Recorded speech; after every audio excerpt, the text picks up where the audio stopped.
E o ex-ministro da Previdência, Carlos Gabas, confirmou que conhece o ex-vereador petista Alexandre Romano, mas negou ter recebido dinheiro de um esquema de desvio de verbas no Ministério do Planejamento. Segundo Gabas, ele e Romano se encontraram várias vezes, sobretudo quando o ex-vereador viajava a Brasília. E apesar de ter ocupado 2 ministérios e ser um petista de longa data, o ex-ministro ganhou notoriedade depois que vieram a público seus passeios de moto com a presidente afastada Dilma Rousseff pelas ruas e avenidas de Brasília. As 2 motos foram apreendidas hoje. E agora vamos ao comentário de política com José Neumann e Pinto.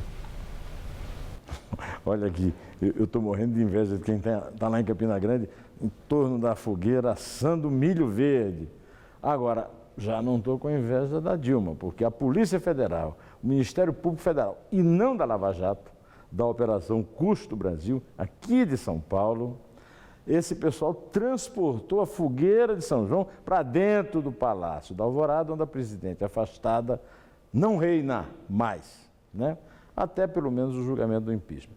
Essa prisão do Paulo Bernardo e a condução coercitiva com acusação de corrupção do Carlos Gabas, olha, elas caem como uma bomba sobre a Dilma por causa da proximidade dos dois. Paulo Bernardo é uma espécie de super técnico do PT de Dilma, substituiu o Palocci, acusado de corrupção, e depois saiu do Ministério do Planejamento para o Ministério das Comunicações. E o Carlos Gabas?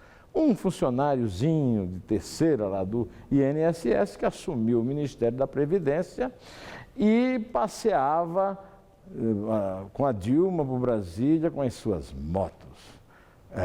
O amigão, marido da senadora que a defende.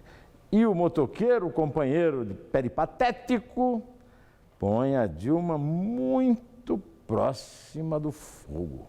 Isso nós vamos ver agora, de novo, terça-feira, direto ao assunto. Em pé.